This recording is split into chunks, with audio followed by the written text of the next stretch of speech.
Hey guys, what's up? I just wanted to do this quick little video to actually, as the title suggests, come to the defense of Metro Exodus's developer, 4A Games. If you haven't heard or you don't know the story, I'll try to catch you up a little bit.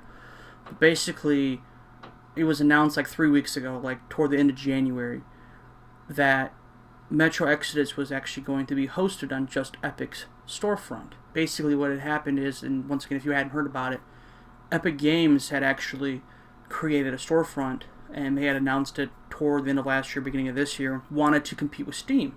And in doing so, they actually gave a bigger cut of money than what Steam does, where they give the creators 88% of the cash that they make off the game. Steam only gives you 70%. I mean, you can wind up getting up to 80%, but you have to sell so many millions of copies to get to that point.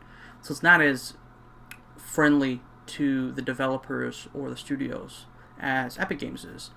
And so Epic Games has been working on continuing to try and build up its store. I mean, they've been hosting a lot of, obviously, games that are on multiple fronts, from GOG to Steam and other launchers. Epic lately has been trying to buy up particular properties and host them on their launcher for a year before Steam or GOG or anybody else can get a hold of them, giving fairly lucrative deals. I mean, I don't know obviously the details, but I'm assuming they're fairly lucrative details to have these studios go, hey, you know what, yeah, I'll pull off Steam or I'll pull off GOG or both and just have it on your launcher. So now we have Epic Games, who's been buying up these properties, and one of the properties that they recently bought up was 4A Games' Metro Exodus. Metro Exodus was on Steam since like September or whatever of last year, ever since they put it up on the page front. So of course there's been a lot of backlash from fans, and somewhat deservingly so. Believe it or not, when it first happened, I could understand why people were mad. You know, some people don't want to, download another launcher. Epic Store doesn't have a lot of features, and it will eventually. I know that it will eventually, but obviously at first it doesn't. And those people have a point. But lately, people have been going back to Steam to take on the Metro series' other two games, which are bundled in what is known as the Redux edition, and actually Steam review bomb them hardcore. And every time 4A Games post anything on their Facebook page, on Twitter, anything, I'd say 60% of the comments are people just talking about how, well, you guys done fucked it up for taking your game off of Steam. I'm not buying it. Screw you.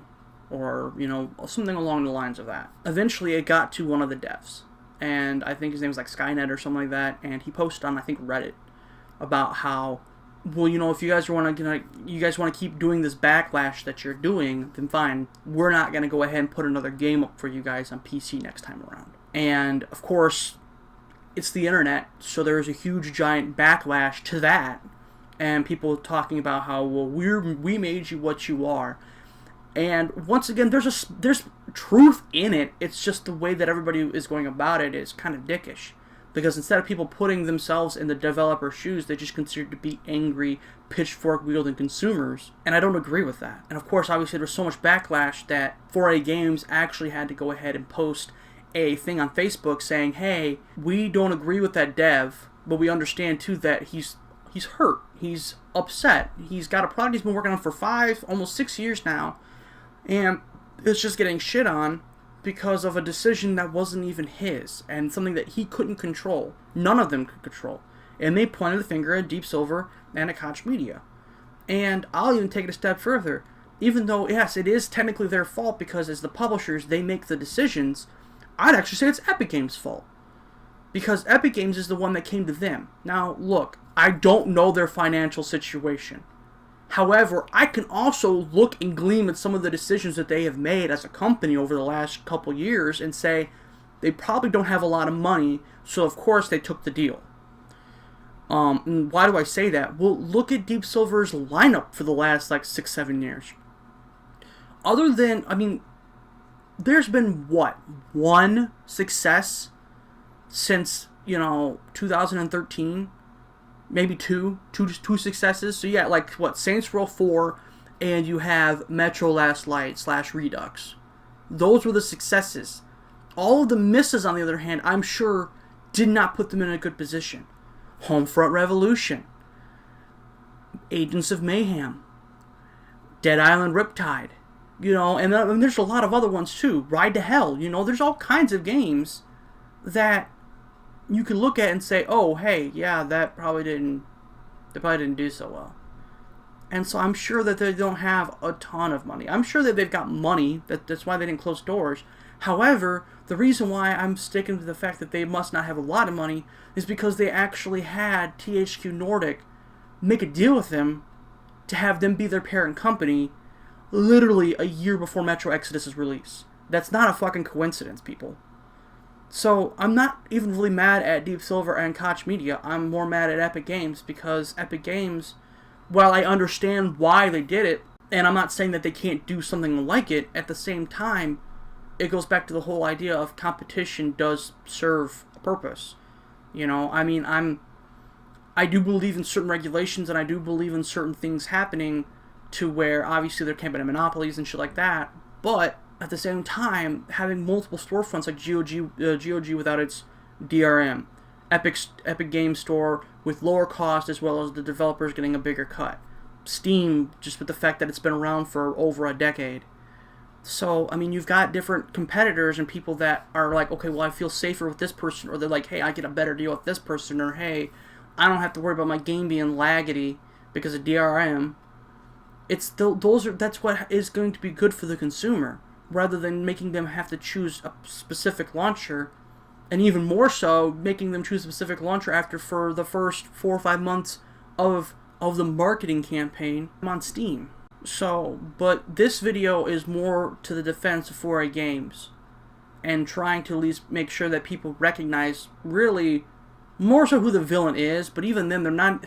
Epic Games isn't even a villain. I'm not here to sit there and totally slam on Epic Games. More than anything, I'm sure the backlash with Metro Exodus, they've gotten more than enough of the message, but more though so than ever, I'm hoping that gets through to them, that really, you guys have a decent thing going. Like, I agree with what you're doing. Just focus on continuing to host games on your launcher, but don't exclude them. Or at least not like AAA platforms like Exodus. Especially when, for a while, they were marketed on Steam, not Epic Games. It's wrong to the consumers. And of course, now you've got the devs getting kicked around by the consumers because most of them are adults. I'm not going to lie. Most of them aren't very smart. They're too busy going after Metro's pages. And guess what? The people who made the decisions up top aren't going to see it. And they're not going to get the message. So all you're doing is just verbally assaulting developers who have done nothing but pour their hearts and soul into a game that looks like it's going to be fantastic. And might compete with Game of the Year if it really is as good as it looks. Yeah, I'm coming to the defense of 4A Games because I'm tired of seeing people lash out at them on Facebook and on Twitter. And I'm tired of having them write comments like, hey, it's not their fault. They've already made a statement about this. Go read their statement. It was like a week ago. It's not buried. It's out in the open. Yeah, if you're going to be angry at anybody, be more angry at Epic Games. That doesn't mean lash on them. It doesn't mean write the hate mail. If you don't want to use Epic Games Launcher and you want to send a statement, then just vote with your wallet. You don't have to keep repeating yourself like a broken record. So anyways, I guess that'll be it for now. If the story develops more, or if something else comes up, obviously I'll get on and I'll make a quick video about it. But I am looking forward. I'm actually going to sit there and potentially do reviews for the Redux before the launch of Exodus on Friday. And then I'll be really deep into that. I'm excited. I can't wait. But anyways, I'll go ahead and I'll talk to you guys later. And I'll see you guys on the next On The Shelf. Bye now.